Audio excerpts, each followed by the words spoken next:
तुम उसी तरह तोते के रूप में भटको। नहीं नहीं, मुझे आजाद करो वरना मैं तुम्हें छोड़ूंगा नहीं। अब तुम मेरा कुछ भी नहीं बिगाड़ सकते। अब तुम जाओ यहाँ से और अब से ऐसे ही घूमो। अब तुम्हें पता चलेगा कि दूसरों को दर्द देने में कैसा महसूस होता है। इसके बाद वह राक्षस वहां से उड़ जाता है। मरचू और उसकी पत्नी सीता दोनों खुश हो जाते हैं। मरचू पहले की तरह काम करने लगता है। वह और उसकी पत्नी दोनों खुशी खुशी जिंदगी गुजारने लगते हैं।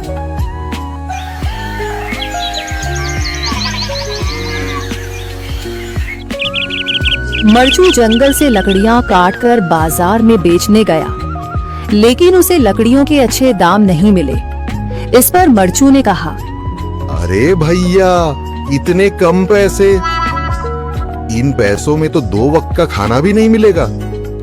आप मुझे बहुत ही कम पैसे देते हैं। मैं इतनी मेहनत से लकड़ियां काट कर आता हूँ, लेकिन उनके पैसे मुझे बहुत कम मिलते हैं।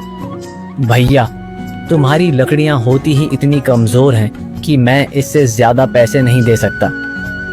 तुम्हारी लकड़ियों के बस इतने ही पैसे बनते हैं। अरे भैया, कुछ ज्यादा कर दो ना। वो क्या है ना कि इन पैसों का तो कुछ भी नहीं आता। मैं अपनी जिंदगी कैसे गुजारूंगा? भैया, तुम जाकर अच्छी लकड़ियां लाओ, तभी इन लकड़ियों का अच्छा दाम मिल पाएगा, वरना इन लकड़ियों का तो यही दाम है। ये सुनकर मरचू बहुत ज्यादा परेशान हो गया और पैसे लेकर किराने की दुकान से सामान खरीदकर घर आ गया। घर पहुंचते ही मरचू की पत्नी सीता ने कहा, जी, सामान ले आए आप? हाँ जी, सामान ले आया हूँ। सीता के चेहरे पर खुशी छा जाती है, लेकिन जब उसने सामान देखा, जी, इसमें तो बहुत थोड़ा सामान है। हाँ सीता, मुझे पता है कि यह सामान बहुत थोड़ा है, लेकिन मैं क्या करूं? मेरे पास जितने पैसे थे, मैं उतने का ही सामान लेकर आ गया हूँ।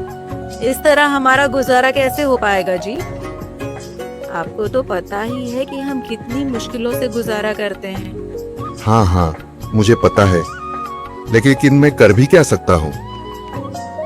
मेरे पास इतने पैसे ही नहीं कि हम एक अच्छी जिंदगी गुजार सकें। इतनी मेहनत कर रहा हूँ, लेकिन फिर भी मेहनत का फल नहीं मिल रहा। इतनी मेहनत से अच्छी लकड़ी काट कर आता हूँ, लेकिन मुनासिब दाम नहीं मिलता। मैं तो बहुत परेशान हूँ। क्या करूँ? कहाँ जाऊँ? अरे जी, आप परेशान न हो, आप कोई और काम देख लें। मैंने कई बार काम तलाशने की कोशिश की, पर किसी ने भी मुझे काम नहीं दिया।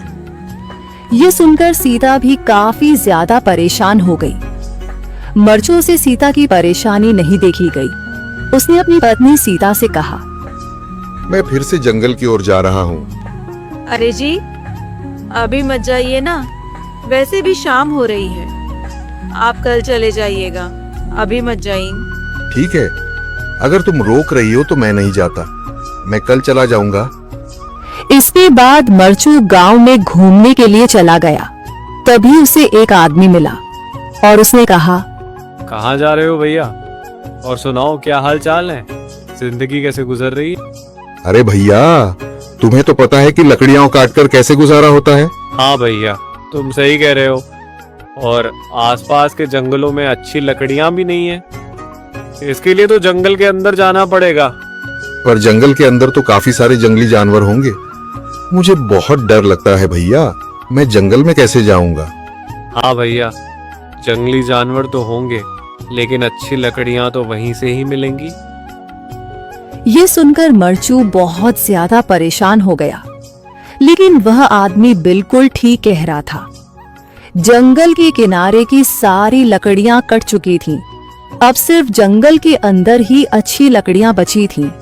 अगली सुबह मरचू